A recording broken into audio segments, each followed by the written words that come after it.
Guide til kildehenvisninger og litteraturlisten i Word 2007.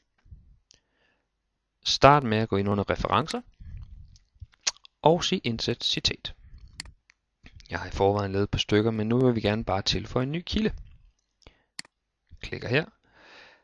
I det her tilfælde vil vi gerne registrere en bog, men vær opmærksom på, at der findes mange forskellige typer af registreringer, man kan udfylde her.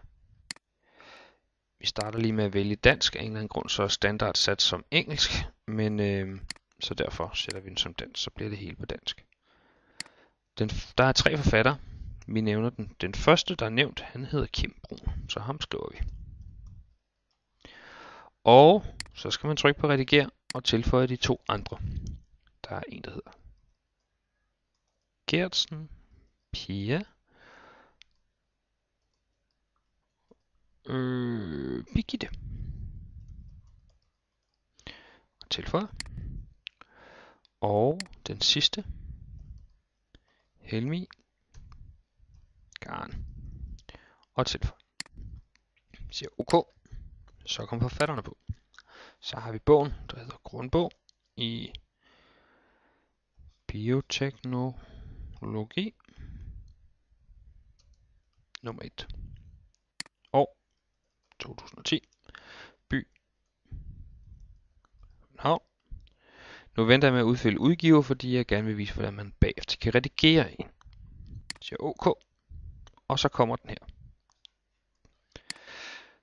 Der er 2 måder at redigere på. Man kan enten højreklikke og sige redigere kilde her, eller man kan gå op i administrer kilder og vælge den, som man lige har skrevet, og sige redigere.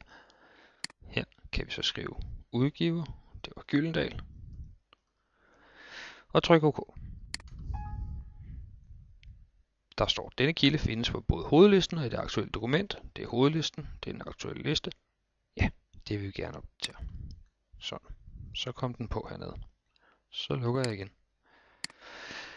Man kan også hernede, hvis man nu skulle henvise til en enkelt side eller et par sider, sige redigere citat, og så få et sidetal på. Det var side 13, at de har sagt noget klogt. Sige OK, så dukker det op her. Nu vil vi gå ned i bunden, fordi nu siger vi bare, at jeg er færdig. Ikke så langt ned. Og her vil vi gerne have vores litteraturliste. Jeg går op i bibliografi, som man kalder det i Word. Det er det samme som litteraturliste. Og klikker på bibliografi en gang til.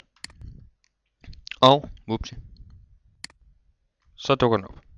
Husk lige at rette det til litteraturliste, så jeres lærer ikke bliver forvirret. Sådan.